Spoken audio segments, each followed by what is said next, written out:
Okay bye friends, మళ్ళీ వెళ్దాం. Okay, జుప్పు అంటేనే ఎండింగ్ వచ్చినట్టు. ఇంకో జుప్పు ఓకే, ఇంకో జుప్పు. ఇట్లా వెజిటేబుల్స్ ఇట్లా అన్నీ అయిపోయినాయి. బాయ్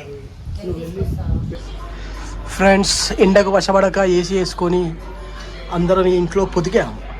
వాడు పొదిగాడు, ఇది పొదిగాడు, ఆమె కూడా పొదిగింది, పాట వింటుంది. నేను ఇంకేమేమి ఉన్నాయని చెప్పేసి రాస్తున్నా. బేసిక్గా మన ప్లే బటన్ వచ్చింది కానీ ఇంక ఓపెన్ చేయలేదు. కానీ ఇంకొకటి అక్కడ రావాలి. చూపిస్తా ఫ్రెండ్స్, మన వ్లాగ్స్ ఛానల్కి ప్లే బటన్ వచ్చింది. ఇది ఓపెన్ చేద్దామంటే టైం దొరుకుతలేదు. నెల రోజులకి వెళ్ళి ఏం చేయాలి ఇప్పుడు? దగ్గర నెల రోజులు దాటింది. 2 నెలలకి వస్తుంది కావచ్చు కదా బ్రో. ఆ కట్టె తీసుకున్నప్పుడు తీసుకొచ్చినాం మనం. 2 months అవుతుంది. ఇక ఈ స్టిక్ తీసుకున్నాం చూసినావా, అది తీసుకున్నప్పుడు ఇది వచ్చింది. దీన్ని గిడ పెట్టాలి ఇట్లా ఇక వ్లాగ్స్